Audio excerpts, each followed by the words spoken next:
What is going on, everyone? This is Zach back here with another episode of Clutch Crew Sports. And here in today's episode, we are going to discuss the results of week one in the NFL, as well as take a look forward to week two, some of the key matchups in the NFL in week two. We're going to review our first lockboard draft, talk about how that went, and also go around the NCAA and talk about interesting quarterback decision to be made and some of the big winners and losers from the past week of college football. So a lot going to be planned for this episode. Hopefully you guys enjoy. And now let me introduce you to the rest of the crew.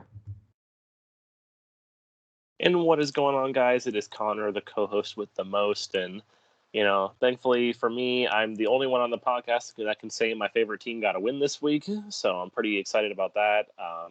Pretty close and hurtful loss for App State the other night. But I'm excited to talk about these teams. And it was a very interesting week one. So there's definitely a lot of stuff to get to. What's up, guys? It's Nate here. Unlike Connor, my team was on the other end of the spectrum today. They dropped the first game to the Dolphins, but on brighter news, my fantasy team did pretty good, and just happy to have had football on TV for the last 8 hours. So all in all, pretty good day. Ready to talk about it here. It's only week one. It'll be fine. Right. Yeah, well, neither of you guys have teams that are on 16-game losing streaks, so Zach's like, I've got you all beat. Yeah, so as always, guys, we're going to start around the shield. And for this week one, we don't want to do so much overreacting in week one. That's more of a week two sort of thing. But we do kind of want to touch up on some teams today and discuss the good, the bad, the ugly. So the classic three of those, you always see them on college shirts where it's like the good, the team that you cheer for, the bad, like a team that you don't like, and then the ugly is just like a team that you can't stand. It's like the shirts with like the Carolina Tar Heels fans have. That's like, good UNC, bad NC State, ugly Duke. Yeah, that's how it would go. So we have good, bad, and ugly based on how teams did this week, and we each chose two teams for these different categories. So let's go ahead, guys, and start with the good. And Connor, tell us about the good team that you picked for this week. Yeah, so may come as a shocker to everyone, but the good team I picked for this week was the Pittsburgh Steelers. Managed to go into Buffalo and get a nice 23-16 win. It was definitely an interesting game on both sides. It was, for the most part, a big defensive struggle. The Bills led like 10-3 at halftime, so very, very close for most of the time. Not a lot. The offenses weren't really doing much in that game. Josh Allen certainly looked off. I know the Steelers were getting in his face a lot, which is definitely part of the good. The Steelers pass rush still is as strong as ever. I can't remember how many sacks exactly. I think it was like 3 or 4, but they were definitely getting in his face. I know Deion Dawkins, the left tackle for the Bills, got called for like 3 holding penalties in the game. It's like, man, this dude needs to stop holding. But I guess if he stopped holding, Allen would get sacked. So, the defense definitely balled out. The offense definitely could use some work still. Roethlisberger didn't look entirely sharp, but it is week one, and the Bills do have a really good secondary. So it's definitely an impressive win, though, for the Steelers. The Bills are looking to be Super Bowl contenders this year. And, I mean, even myself, I picked them to win the Super Bowl. So definitely to go into Buffalo, a very hard place to play. Those fans up there are diehard, and they're loud and rowdy and breaking tables and all sorts of stuff like that. So to go into Buffalo week one, and week one really sets the tone for your whole season. So a team with possibly mediocre expectations going in and taking out a Super Bowl contender in week one is definitely good for the Pittsburgh Steelers. And I'm hoping this is a sign of more good things to come, hopefully. Yeah, that was a surprising win for the Steelers. Most people were picking the Bills to win, so definitely good on them to get that upset win on the road like you were talking about. It would have been one thing to get it at home, but the fact that they got it on the road, good start for them, good confidence to beat a successful team like the Bills. Now, the next team I want to talk about on the good side of things is also in Pennsylvania, and that's going to be the Philadelphia Eagles. I picked the Falcons to win this game ahead of time, so I was expecting a Falcons win. I was almost even considering them for a survival pick. That's how confident I was in the Falcons. Glad I didn't do that. Yeah, good thing you didn't do that. Yeah, so obviously we could have made the case for the Falcons to be on the bad or the ugly based on how lopsided this game was. I think it was like 33-6 or something. And it definitely was a one-sided game, but I wanted to highlight the Eagles as more of a good out of this game because I do think that this is more of a sustainable approach for the Eagles with the way that Hurts played. It wasn't like he ran for 150 yards and only passed for 150 yards. Like he was beating the Falcons as a passer primarily, and he looked pretty good doing it. Their weapons, their young weapons that they've drafted in the first round, and Rieger and Devontae Smith, those two first round wideouts, they both played well. Goddard played well. He seemed to have okay protection. So the Eagles' offense as a whole, far better than I would have expected or given them credit for. Same thing with the defense as well. To hold Atlanta to 6 points.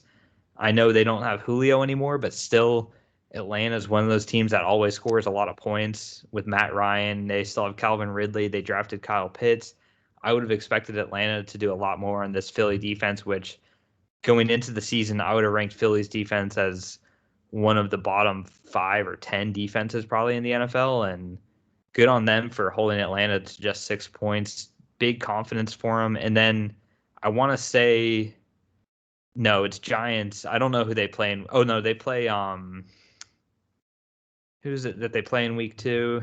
Let me check over here. 49ers. So that'll be a tougher one than the Falcons one. But if they can somehow pull off the upset and win that, they're 2-0 in a bad NFC East, and the Eagles suddenly look like they could be the team to beat in that division, honestly. So good on the Eagles, and we'll see what they do going forward. Now let's go ahead and talk about some bad teams. So, Connor, I know what happened with this one, but let's hear your thoughts to why this team was a bad team.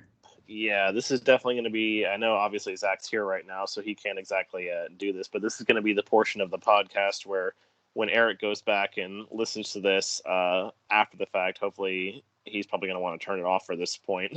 But yeah, definitely I'm taking the Jacksonville Jaguars here. The Houston Texans are just a dumpster fire right now. And to basically just, I know it's on the road, I know it's week 1, but to get blown out pretty much, I mean, it was 37-21. And it was, I think honestly that score is a little bit closer than it really should have been because the Texans were completely dominating this game.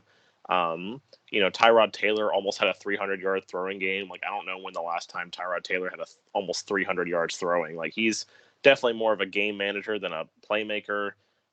They let the Texans rush for over 150 yards on them. And then, probably the worst news for the Jaguars, in my opinion, was just the play of Trevor Lawrence. Like, I know, obviously, again, it's week 1. It's his first pro game. But, to have kind of right around like a 50% completion percentage and 3 interceptions against this bad Texans defense is not a good look at all. Like I said, we're not going to do too much overreacting here until week 2 rolls around, but definitely not a good start for Trevor Lawrence. The Jaguars really couldn't get anything going on the ground. I'm not sure.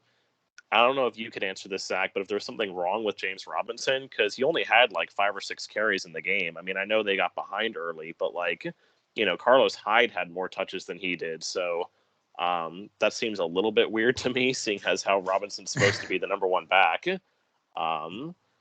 Yeah, he should have had more. I think there was a combination of 2 things. One, being down multiple scores early hurt them. And then secondly, it seemed like every time he did take the ball, there was a holding penalty. It must have happened probably at least 3 times, honestly.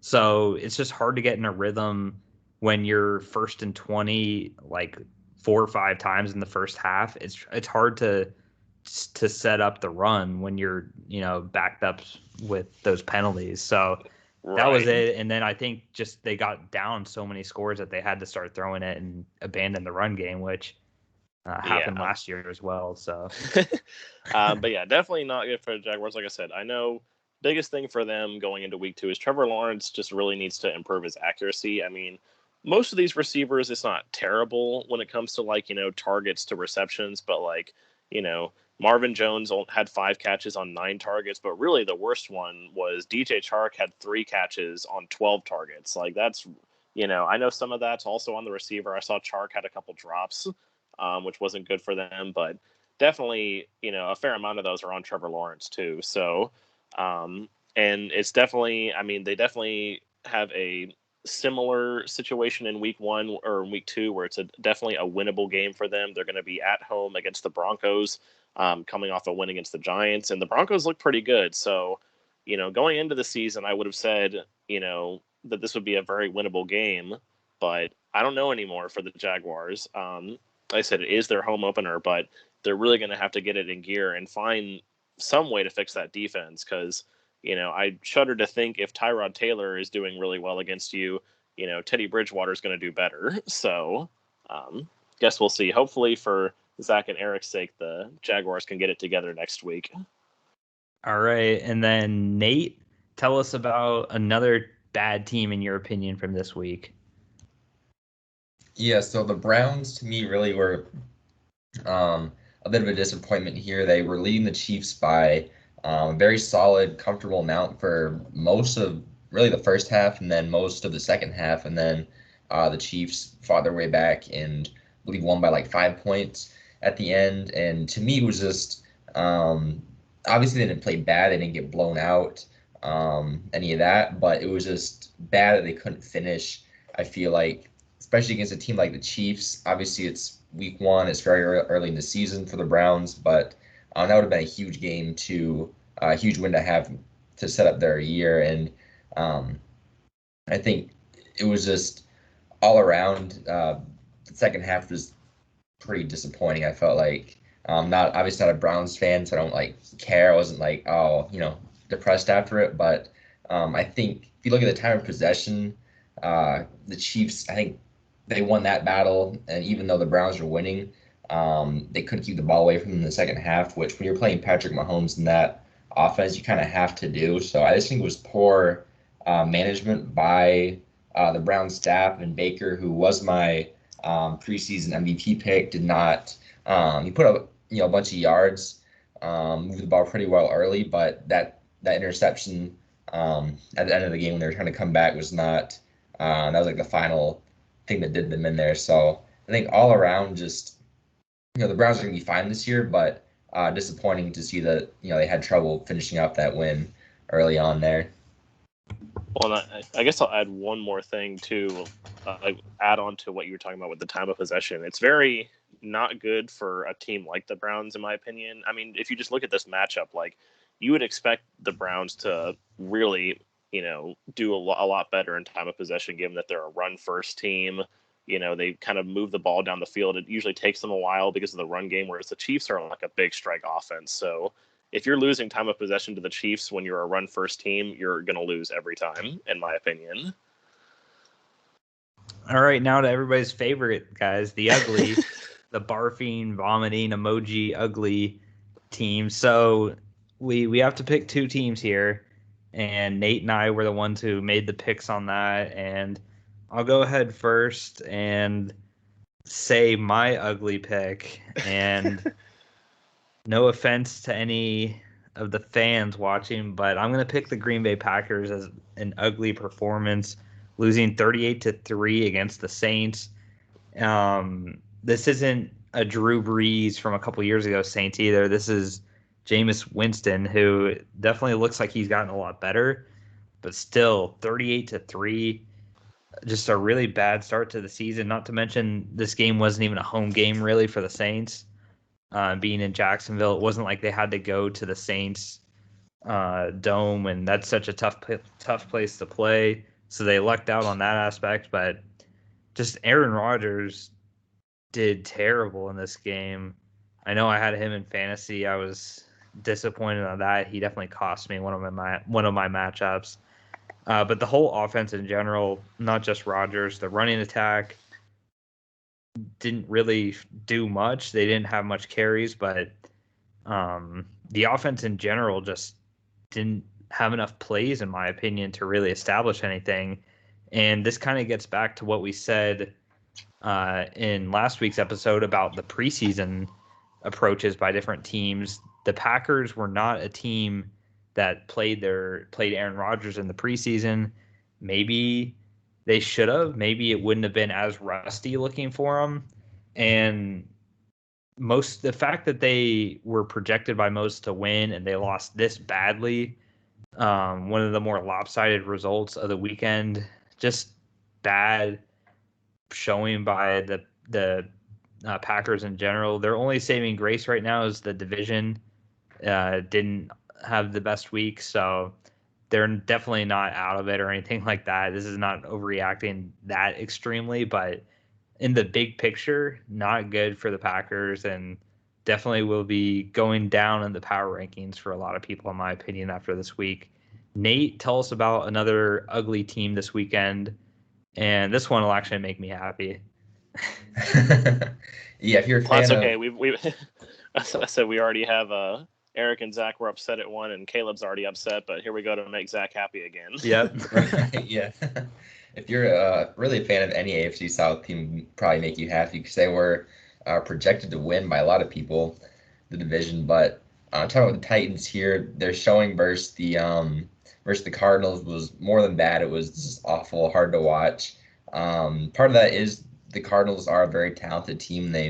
I think their roster is a lot better than it was last year, but the Titans could not do anything on offense or defense, especially keeping Ryan Tannehill upright. They let Chandler Jones get 5 sacks, which I think a lot of them came off of Taylor Lewan, who was coming back from an injury, but he's supposed to be their all-pro elite left tackle, so that's not a great way to start your season there. And I think Derrick Henry was held under 50 yards for most of the game, and then I think like fourth quarter he got his numbers up a little bit. But yeah, it was just very the bits and pieces I saw that game on TV were very lopsided in favor of the Cardinals. They couldn't stop either AJ Green or DeAndre Hopkins on defense, and like I said, their offense couldn't do anything either. So they'll probably get it going. I'm sure Henry will get going on the ground, but I think things are looking a lot more favorable for the other AFC South teams right now. Looks like a more wide open division, I would say. Yeah, that's for sure. I still think the Titans are definitely the team to beat in the division, but always makes me smile to see them get beat down like the way they did, and we'll see if it happens again next week. So speaking of next week, guys, let's go ahead and do kind of what we were doing last week. We each picked a game of the week to star and kind of highlight, look forward to, and then we'd all make our picks on it. So I have 3 games selected here. Let's go ahead and have Connor talk about this first one between the Bills and the Dolphins. Why does this game matter a lot to both of these teams, and ultimately, who's going to be your pick in this game? Yeah, this is definitely a big game. Obviously it's an AFC East matchup. The Bills are hoping to get off to a good start in the AFC East. Definitely not a good start for the AFC East here in the first week. The Patriots lost, the Jets lost, and the Bills lost. Obviously the Dolphins got the win because they were playing the Patriots, so not everyone could go 0-1, but it's obviously big for the Bills. They're coming off a game that they probably shouldn't have lost. They were at home against the Steelers, like we said earlier. They probably should have won that game, and now they're going to have to go on the road into Miami. And, you really need, if the Bills start 0-2, then it's going to be a huge derailment to their season. It's everything starts from the beginning, and we try not to overreact, but it's one of those things that you don't hardly ever see a team that starts 0-2. They'll probably turn it around and make the playoffs, but you hardly ever see teams like that turn it around and make it to the conference title game or the Super Bowl. So the Bills really need to come out. Josh Allen really needs to get it together. They need to show why everyone thought that they were a Super Bowl contender at the start of the year. And the Dolphins need to improve too. Tua didn't exactly look very great in that game against the Patriots. And, it's not like it's going to get any easier from here. Both teams in week one, the Bills played the Steelers and the Dolphins played the Patriots, two teams with elite defenses. They both have good defenses themselves. So the road is not getting any easier here. I'm not expecting a shootout. But I do think, I think that week one, I don't think that the Dolphins are going to be able to get to Josh Allen as much as the Steelers did. And I think Josh Allen, he got those week one jitters. And at the moment, I just trust him a lot more than I trust Tua, even after that week one performance, just because Allen he's done it in the past. He's never been pulled for Ryan Fitzpatrick like Tua has. So I'm going to go ahead and say that the Bills, they're going to get back on track and they're going to get this divisional win at Miami. I don't know. What do you guys think? Yeah, so I think this one will be very close. I think it'll be one score. Miami has a really good defense.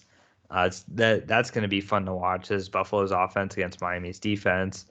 But I am going to take Buffalo on the road in a real close one. Nate, what about you?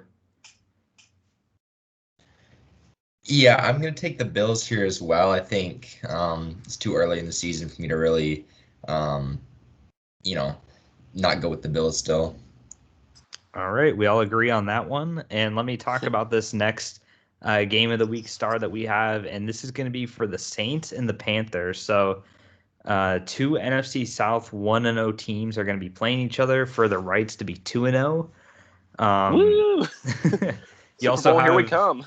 You also have the Falcons and Bucks, the other two NFC South teams, playing each other as well. So NFC South playing each other this week too. And I think this is such a huge game for the winner to be set up at 2-0. Obviously, we don't expect them to be contending with the Buccaneers for the division title, but wild cards are obviously still very much up in the air in the NFC, and the winner of this, I think, has a real inside track at getting one of those 3 wild card spots. We'll see if Jameis Winston can have his way against the Panthers like he did against the Buccaneers.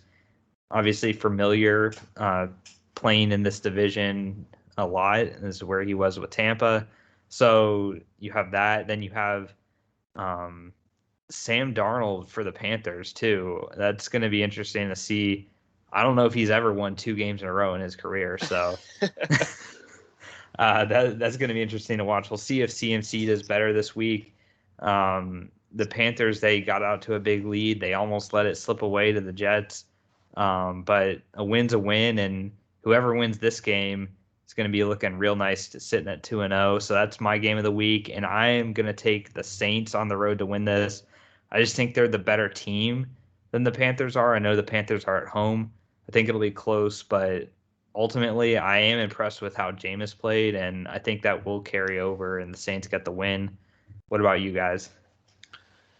Yeah, I'm going to go ahead and agree with you and take the Saints on the road. I just really don't trust the Panthers offense, especially if the Saints can get CMC slowed down. Sam Darnold, the fact that they only were able to put up 19 points against the Jets of all teams, that worries me for their offense. So, I don't think the Saints are going to blow them out or anything. I don't think it's going to be another 38-3. I don't envision Jameis Winston throwing 5 touchdowns again, but I do think Alvin Kamara is going to have his way against this defense, and I'd say the Saints probably take it by about 10 points on the road. All right, Nate, what about you? Yeah, I'm going to go with the Saints as well. I don't think it's going to be a blowout either, but I think the Panthers letting the Jets hang around like they did today doesn't give me a whole lot of confidence there. Oh, sorry about that, guys.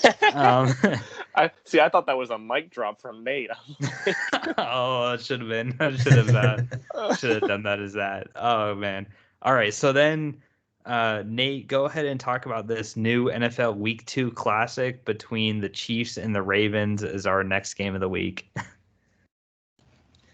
Yeah, you were talking about this before. It seems like this matchup is always week 2 every year. It's definitely been a couple times they've done this. It's kind of weird how it works out, but it's definitely a big game. 2 of the projected top teams coming in. The Chiefs won today. The Ravens play tomorrow night, so we'll see how they look. But It should be a pretty interesting one.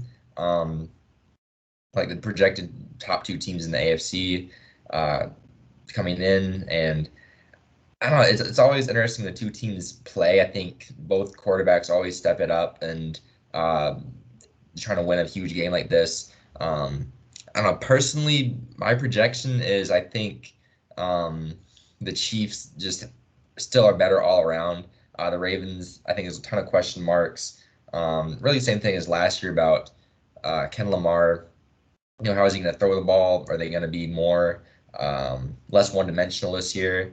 And they lost a few pieces on defense, so that's a little more questionable. We'll see how they look tomorrow night versus the Raiders. It should be a pretty decent matchup to kind of give us a little bit of insight there. But I do think the Chiefs are better on paper. They showed off their firepower and coming back versus the Browns, and I don't see the Ravens defense being able to handle them. But like I said, after tomorrow night, we'll get some more insight there. So curious to hear what you guys think about it.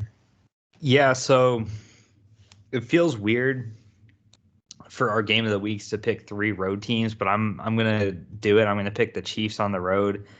They just always have the Ravens number, it seems like, in these games. Like, the Ravens have such a good defense, but the Chiefs just figure them out, and it really doesn't matter what the Ravens do. I know it's a new year and everything, but that's just what I'm going off of. And I mean, the Chiefs, they're always going to be a tough team to beat. Most every week, people are going to pick the Chiefs to win. They'll lose a couple upsets, but this one's no different. I'm picking the Chiefs. What about you, Connor? Yeah, I'm going to go ahead and make it 3 for 3 on the Chiefs and 3 for 3 on all the road teams. For me, there's just too many question marks with the Ravens, especially on the offensive side of the ball. Obviously we haven't seen them play yet, so it's going to be really interesting to see how they do against the Raiders. But the fact that, I didn't say this on the podcast, but I've been saying it to on Facebook Messenger and also to my dad, like the Ravens running back room is like the running back retirement home at the moment. Because you got Latavius Murray and Devontae Freeman and Le'Veon Bell, like all these older washed up running backs that, had to come in because J.K. Dobbins and Gus Edwards and Justice Hill all got hurt. So, it's just big questions for me offensively. I know the Chiefs don't have a great defense, but, it seems like they have an answer for Lamar Jackson. And I do think that Patrick Mahomes is going to make it 4 for 4 in matchups against Lamar Jackson. All right, guys, and that will conclude Around the Shield for this week. And now let's go and talk about the lockboard. So obviously this is definitely different than how we did it last year with us not drafting the locks on the episode, but we did do a lockboard last week. We posted it a Saturday morning on Twitter. So let me just tell you guys how the week went. And obviously the total standings are just going to be the standings from this week since it's the first week. But pretty solid week of the lockboard in general for us. So a lot of points to go around. Myself, I got 5 points this week. I got a 5-pointer correct. So that's always nice to have. Eric went 3 for 3 on his lockboard, getting 10 points. So Eric's out to first place right now. Connor's in second place with 7 points. He got 7 points total on his lockboard this week. And then Nate got 3 points from his lockboard, so he's in last place still. But we all at least got some points. That's good. No zeros this week, which is pretty rare, honestly, that nobody gets a 0 in the lockboard. So good job on everybody for not getting a 0. But I'm gonna need you guys to get some zeros next week, so I can move up the standings. So let's go ahead and take a look at the locks. So Nate, you had the de facto first pick basically in this lockboard. So you got your first selections basically how you wanted. Tell us what went right, what went wrong, and your rationale behind these picks. Yeah, so this week I kind of just tried to play it a little bit safer. I didn't, with it being week 1 of us doing this, I didn't really trust taking a lot of like the college upsets. We haven't seen a lot of those teams really play any competition, and obviously the NFL, we haven't seen any games yet. So I was kind of just trying to go for like the 2, maybe 3-point games. And I got the Saints game right. I didn't do it in our regular like weekly picks. I picked the Packers, so I think, but I got that one right. And then the other two, I was kind of surprised. They seemed, Indy over Seattle seemed decently safe. At the time I picked it, I didn't think the Seahawks would come out and put up those kind of numbers on offense. And New York versus Denver, I was kind of, I could kind of see that going either way, but I thought, you know, it's a 2-point game, so um, probably a close one anyway. So try to play it safe. This next week, I'll probably, try and shoot for some of those 5-pointers, but we'll see what happens. All right, and then Connor, you had the second pick in the draft. So talk about which picks you made and which went right and which went wrong.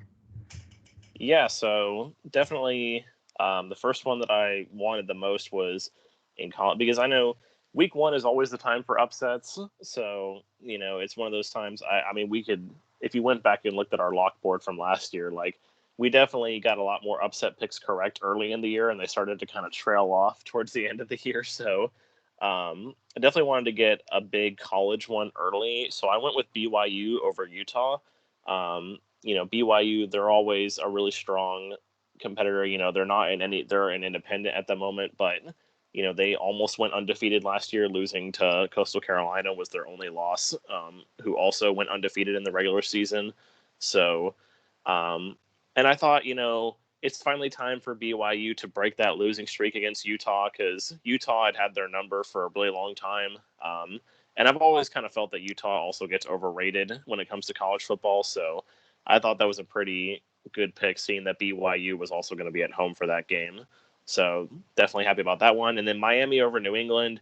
I mean, we talked about this last week on the podcast. That one really could go either way.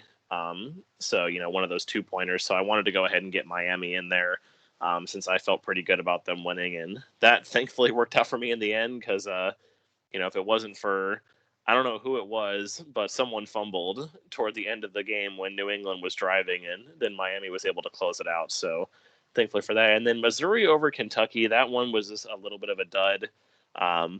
Missouri was never really in that game, unfortunately. I wasn't really following it too closely, but every time I looked, it's like Kentucky would have like got more points, and they'd be up by like 14. And in the end, it ended up only being a 1-touchdown game, but Kentucky definitely controlled that game from the start. So that was a little bit unfortunate, but you can't win them all, unfortunately. Speak to Eric about that one, I guess. But so I had the honor of picking last in this week's lock board, and it really did hurt me, especially in round 3. But I'll get to round 1 first. I picked the Tennessee Volunteers to beat the Pittsburgh Panthers in college, and that was a 2-pointer, a real close game. I thought Tennessee had a real good shot of winning it. They were at home. They had a good start to the game, a lot of early momentum, but then just Pitt got on an offensive rhythm there in the second quarter, and they never really looked back, and they just kept piling up the score. Tennessee's offense started to fade out. At one point, they had the ball at like the 2-yard line, and it ended up being 3rd and 37 based on penalties and stuff. They did actually. That's something you don't see every day. They did actually make the field goal, so they at least got points from it, but they had a chance to get an easy touchdown there. And the quarterback got hurt as well, so that their backup didn't play as well as their starter was doing. Not that he was doing great either, but still disappointing on a lot of levels for me as a Vols fan to have them lose and then also lose on the lock board on my round 1 pick. Round 2, however, went a lot better. I picked Arkansas over Texas as a 5-pointer. This was one to me. I just thought Texas, after week 1, looked pretty bad. I thought Arkansas is much improved from where they were a couple years ago. So the fact that Arkansas was going to be at home, I thought they had a real good shot at the upset, and it was a 5-pointer. So I had that pretty early up, kind of like Connor. I wanted to get a 5-pointer in my lock board week 1 just because historically that's the best time to get them. And then round 3, like I said, is where it really went wrong for me. I had to reach down my list of locks and go to the Jets over Carolina. This was not one of my top options. A lot of the other ones that hit were stolen from me. Actually, some weren't. Like, I did have the Giants over Denver high up, and but I did have Iowa over Iowa State, which Eric got in front of me. But I picked the Jets over Carolina. I actually picked Carolina to win the game.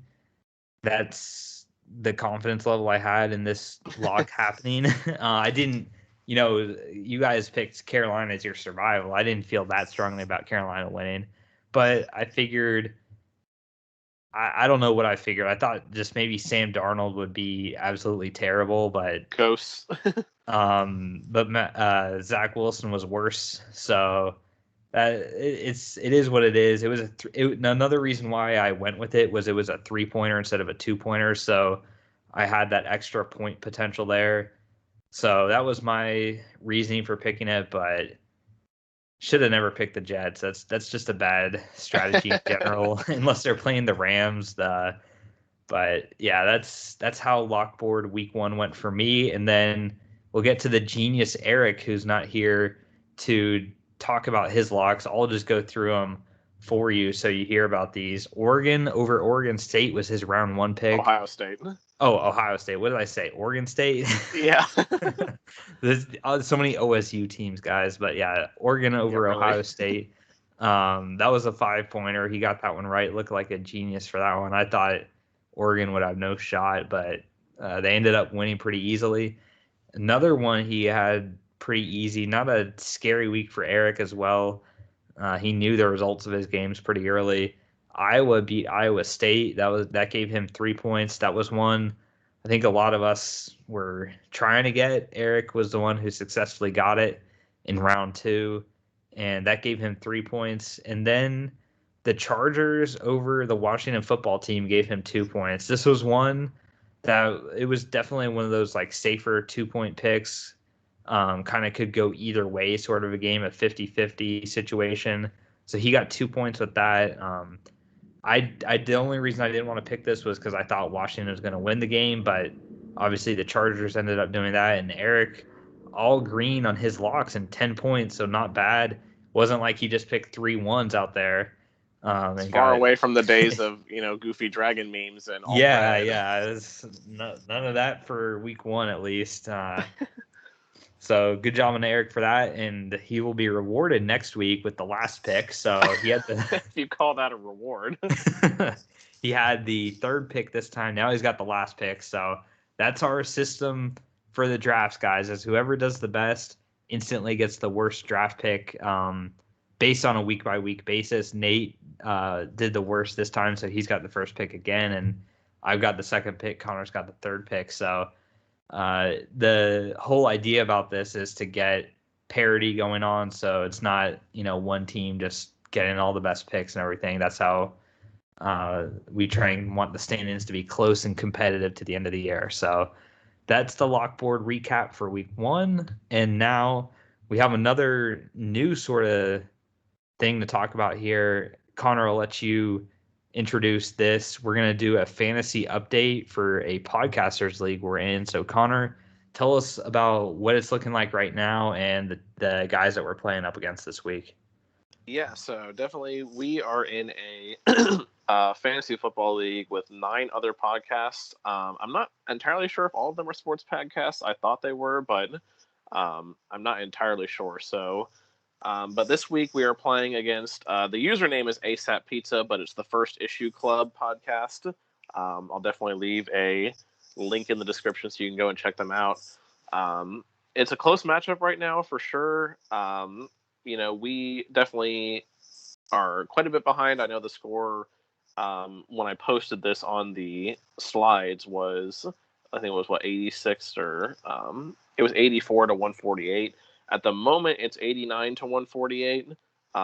We still have Allen Robinson, Tyler Higbee, and Lamar Jackson to go. Currently, at the moment, we are projected to lose by about 9 points. Tyler Higbee's gotten a couple of catches, but Allen Robinson's really been quiet. The Rams defense is dominating this game. So looking like we're probably going to need a big game out of Lamar Jackson on Monday Night Football, because we definitely don't want to be taking the first L of the year for our podcast. That's not a good look for us, and we'll have to do a shout out an official shout out on Twitter if we do. So, if we end up winning, then that's good. If not, congrats to the First Issue Club. We kind of had a disappointment this week with Austin Eckler for sure, only getting 12 out of a 25 projected. Same with Justin Jefferson.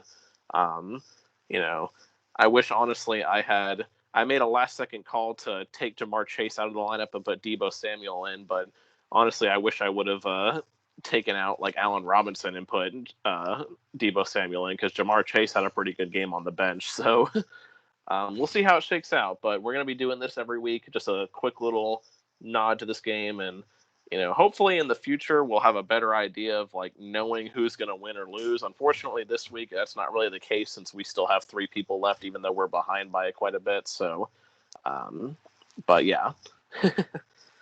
All right, that's the Podcaster League fantasy update. As we see it right now, recording at 9:00 on Sunday night. And let's wrap this show up, guys, by going around the NCAA talking about college football. Last week we talked about the whole expansion moves and news that was happening around college football. This week we want to talk about some actual results from last week and take a look at the top 25, the biggest risers, the biggest fallers, that sort of thing. And with the college football story of the week, really this is going to be Nate centered. As a Florida fan, I want to get his perspective on this. And Florida has a big game against Alabama next week. That's going to be one of the top games to watch around college football, is Alabama at Florida. I mean, I know Nate will be in attendance for that. So Nate, try and maybe wear something other than orange and blue, orange and in the student section, and we might be able to pick you out on TV. You asking him to go out there and wear red? No, don't do that. Go with like a neutral yellow or something like that. Yeah, they'll stand out. They're gonna be like, oh, it's the one LSU fan in the crowd. Right. So, unfortunately for me, the Gators really dominated USF. This is a game Nate and I were both watching. Connor probably saw a little bit of it, but yeah, it was really interesting to see that the Gators have this 2 quarterback system where they don't quite know their QB yet, and it looks pretty clear to me who it should be and who it shouldn't be. But Nate, tell us about what the Gators think right now, and then tell us your opinion on the situation.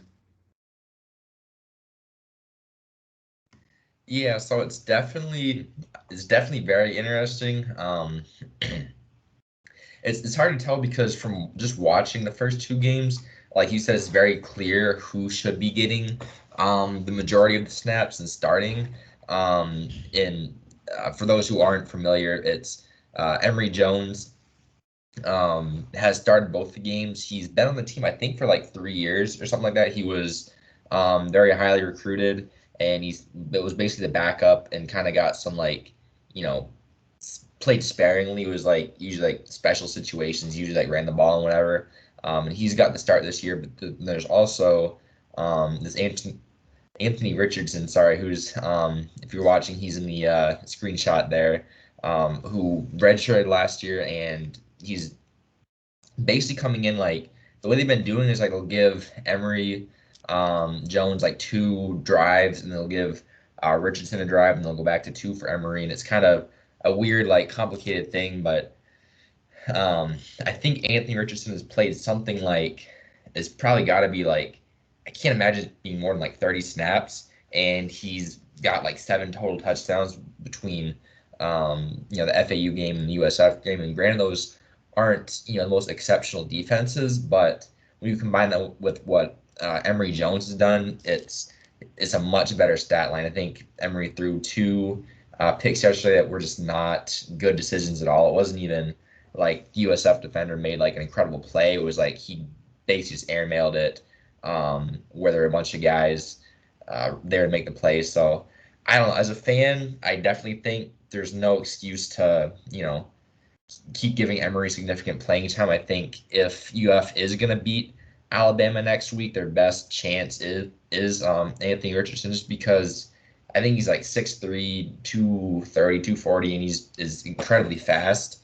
And just the running ability and his arm is really, I mean, some of the throws he's made in a limited amount of time I've seen him are just insane. So the talent is definitely there. I know he's a young guy, so maybe, they don't want to put him under that pressure right away. But unless there's something that they can see, in practice, which in college usually isn't open to the press or anybody, so that might be where they're really having a tough time trying to decide. Unless something is happening there, it's like I don't see why there's really controversy anymore because I think with Richardson taking over the job and playing the full game, I think the Scares offense could potentially be pretty, um, effective in the SEC this year. But it'll be interesting to see what they do Saturday. I have no idea what to Okay, I was expect. wondering if you'd heard anything, if you knew, because I know Richardson. He had some. He was he had some sort of injury happen to him in the USF game. You see him kind of holding on just right there in the picture. Yeah, Um, it do you was know like a it's not serious, right? Like, no, I think they said it was a hamstring injury. He had like an 80-yard yeah, touchdown at the end of the game, and he made it into the end zone fine. But you could tell like once he slowed down, he was like holding back of his leg. But he was up walking around on the sideline after, so I can't imagine it's gonna hold him out of the game next Saturday. I don't see why he wouldn't be able to run the ball and play effectively. But we'll see if what they say throughout the week. But I don't think it's something that should really impact him. another thing too. I mean, he's wearing 15. Like that's Right. that was very. I didn't know if they'd like retired that number or something. It was just weird to see another Gators quarterback wearing 15. Like obviously Yeah. we know Tim Tebow before with that number, but yeah. Yeah. So that's gonna be our college football story of the week, and then let's take a look here at the rankings. Talk about the biggest risers and fallers and for the rising, anyways, Oregon moving up 8 spots to number 4. They are, if this was the college football playoff rankings, they would be in. These AP rankings are really just for show. They mean nothing other than um, stuff to talk about, I guess, which is what we're doing. But I Connor, mean, they mean everything until the first CFP rankings come yeah, out. yeah. So the CFP are the ones that really matter, but moving up 8 spots to beat Ohio State. Connor, do you think this is too much of a move? This just right in your opinion? Should they have gone up to the top 3 and past Oklahoma? What do you think about Oregon at number 4? I mean, I think it's probably where they should be. I definitely don't think they should be ahead of Oklahoma or Georgia or Alabama, obviously. Because I think they kind of moved up with Iowa a little bit. Like I think it was good that they moved above Iowa too. But Clemson, obviously, they had that pretty ugly loss to Georgia. Ugly in terms of like how bad their offense was. Like their defense was great, but their offense was really bad in that game. So, and then obviously Texas A&M almost had a really embarrassing loss to Colorado. Cincinnati's a group of 5 team. Um, and then just some of these other schools on here. So, yeah, I think it was about right. I will say the one thing for Oregon that definitely, just for their future, they definitely have to keep winning because the bad news for Oregon is, yes, you have this really big win over Ohio State, and that's, really good for you. But the problem for them is the rest of their schedule is really bad because the Pac-12 is really not a strong conference. They're definitely down there kind of fighting with the ACC for which Power 5 conference is the worst. So Oregon definitely needs to keep winning. I know they have a lot of very winnable games on their schedule in the future. I know probably their toughest test is going to be on the road on October 23rd. They're going to be playing UCLA. So that'll be another, if UCLA can keep it going, because I know UCLA is in the rankings, then that'll be another quality win. But any sort of loss for Oregon is going to kill them. But I do think this is where they should be ranked. Oklahoma, they've got the Heisman front runner. I know they only played Western Carolina, but they won something like 77-0 or something. So, I mean, even against an FCS school, like that's still pretty impressive. So, who knows where they can go from here? Obviously, they just need to fix that defense because, they won the game, but the OSU quarterback threw for over 450 yards. So need to clean up the pass defense a little bit. Yeah, and then Nate, on the flip side of that, we see Ohio State dropping 6 points in the standings. So is that where you would put them? It's interesting that Cincinnati is one spot ahead of them at 8, and Ohio State's at 9, Penn State's at 10. You got Florida at 11. Did the voters react too much to that loss that they had to Oregon? Not enough. Ohio State, they've looked kind of shaky this year in general. What do you think about them at number 9? Yeah, I mean, I don't know. I think the first 2 weeks rankings to me really are just kind of not super accurate any year. I think Cincinnati being number 8 team, I don't think they are the 8th best team. Just I watched a little bit of their game and they're not dominant, but I understand you have to keep them there because they were the best Group of 5 team last year and they're probably still in the running for that this year. But I don't know, putting Ohio State at 9, I don't know. I guess it's fair. I think Clemson. I guess if you want to go back to the quality loss argument, which I hate, they lost to Georgia, but and they're number 2, obviously. So yeah, I don't know, I'm just looking at the rankings, and I don't really have an issue with it. Um, I don't know. It's always hard for me to speak on, I guess, because it's like you can just say, "Oh, this team's 1-1 and they lost to these guys," but it's like this early in the season, it's really hard to say that something is, quote unquote, a quality loss because Oregon could, lose 4 games this year and then it looks really bad for Ohio State, or, Who knows? I don't know. Georgia could fall off that plateau, and then Yeah, that loss is Right. really It's bad for like, Clemson. yeah, I do think Iowa moving up as much as they did, that one to me is really what's worse because I think just because they beat Iowa State, I mean, they were ranked right next to each other. So it's like, I don't really see that as a justification to move up 5 spots, especially because Iowa State just might not be good this year. I mean, they barely won their first game. So I think out of yeah. anything, that's the biggest overreaction to me. I think I can't really complain about Ohio State too much, I guess. Yeah, that's fair. That's some good stuff from you, Nate. And then I just want to kind of end this talking about another trend here. Notre Dame going down 4 spots. To me, I don't know if this is enough. Honestly, I would have UCLA ahead of them. Their UCLA is 1 spot below.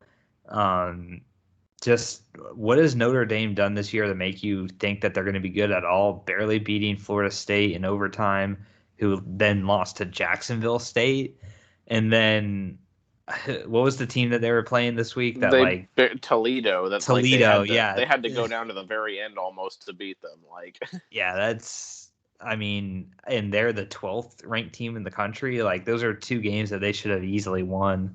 At least the Florida State one, they should have won by more than in overtime. And then Toledo, that's no excuse at all. And then we saw what Jacksonville State did to Florida State, so that makes it look even worse. Kind of like how Nate was talking about that.